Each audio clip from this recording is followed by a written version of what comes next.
Zenith, Access, and I think UBA as well. Stanbic? Stanbic is a tier 2 bank, but the interesting thing about Stanbic is that... I want us to play them. Tier 1 versus tier 2 versus tier 3.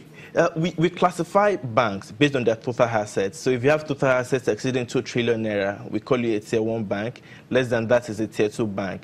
However, the interesting case about Stanbic is that although it is a tier 2 bank based on its total assets, the fact that it has very diversified, presence in the Nigerian financial services industry, they have the biggest PFA in the country, one of the biggest capital markets players as well in terms of securities trading. You don't want funds. They have market leaders, yes. Exactly. So if you're looking at their return in terms of profitability, their profile matches up to that of the tier 1 banks. The return on equity is above 20%, which is similar to what obtains for tier 1 banks. That is why till today, Stanbic has the highest valuation multiple of the tier 2 banks. They are trading at around 2.7 times price to book right now, compared to the average of around 0.3, 0.4 times for the tier 2 banks. So they hire a tier 2 bank in principle, but their profile as well as their profitability matches to that of the tier 1 banks. And the return and the significant traction we have seen in the banking sector in 2017 has also been partly driven by the trading activity on Stanbic as well. Yet today the stock has gone up by more than 100%. Because 2016 was quite underwhelming for them. But in 2017, they've been able to return to, attractive level of profitability. Clearing up some of those regulatory issues. Exactly. Impairments are still growing, but due to the high interest environment, as well as the performance of their non-interest income as well, because of their, PFA license and their capital markets, subsidiary, which has seen an improvement because of the, largely positive macroeconomic backdrop. So that has driven up their non-interest income as well. So performance-wise, both in terms of earnings and performance of their securities, they've done quite well. I'm still playing Premier League 1, the first and the second, and then the third. Yeah. So if I'm looking at a portfolio and right. I think, look, I want something diversified, should I buy tier 2 or tier 3 banks? Can I play them because I have some, sentiments, put it that way. I'm sentimental to certain stocks in tier 3. That's a fantastic question, because right now, we've been getting 2 questions from our clients. The first is that, with the significant rally we've seen in the tier 1 space, is there still any potential upside left? That what else can I buy in the tier 1 space? They've already returned more than 50% year to date. So is there still any upside potential to be captured? The second question is that, since we have seen improvements in the economy, is the risk landscape now accommodative enough for me to take the risk of buying a tier 2 bank? And our responses have been that, one, although the tier 1 banks have outperformed, right, we still think there is still a bit more potential, for them to even do better going forward. And number 2, we still think that the environment is still not conducive enough for an investor with a short-term perspective to take the risk of investing in a tier 2 bank. The tier 2 banks, in principle, they have a lower valuation multiple and they have greater upside potential.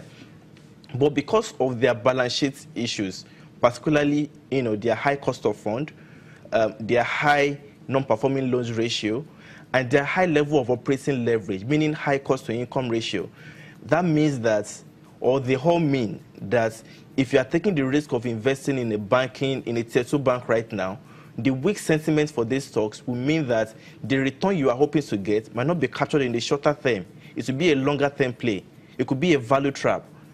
So we still think that if you are a patient investor with long-term capital, a year, 2, 3 years down the line, the potential in the tier 2 segments is quite high, and would recommend you to invest in them. But if you have a not a very small amount, and that's why you go with 10,000 naira. Well, I guess so. I'm serious, because if it's a long-term horizon, 10,000 will just get soaked up. Yeah, exactly. It would be a value trap. So we still think that we still prefer the quality stocks in the banking sector than those with low multiples. So we are still buying the tier 1 banks. What about tier 3?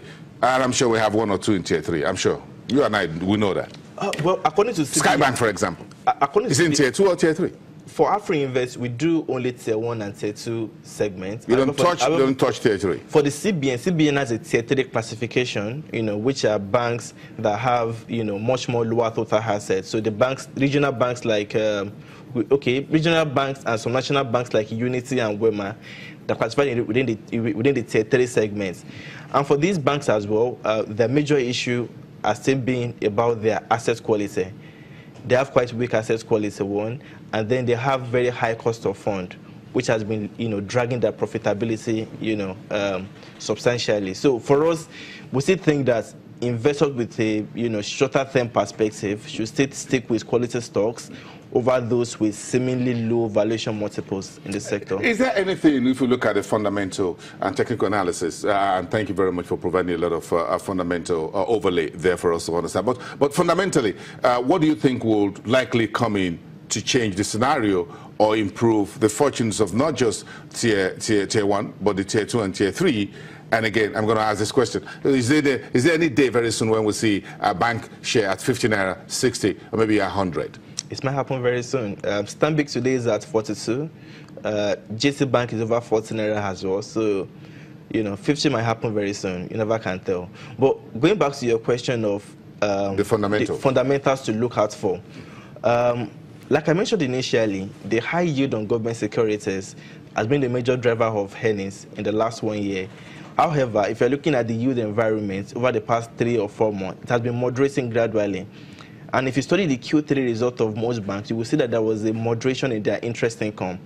And that's going to continue in Q4 because of the monetary easing signaling by the Central Bank of Nigeria, as well as the recent strategy by the federal government to diversify their sources of borrowing towards the external sector, the external loans, and domestic borrowing. So all these mean that the outlook for interest rates in the economy is quite positive, and we should see a decline in yields, going forward. Further decline in yields going forward. That is something. That when yields start going down, and interest rates start going down, correct, that's when the tide goes out, and we'll see who's been swimming naked. We'll come back after the break. Stick around. Omotola Bimbola from AfriInvest.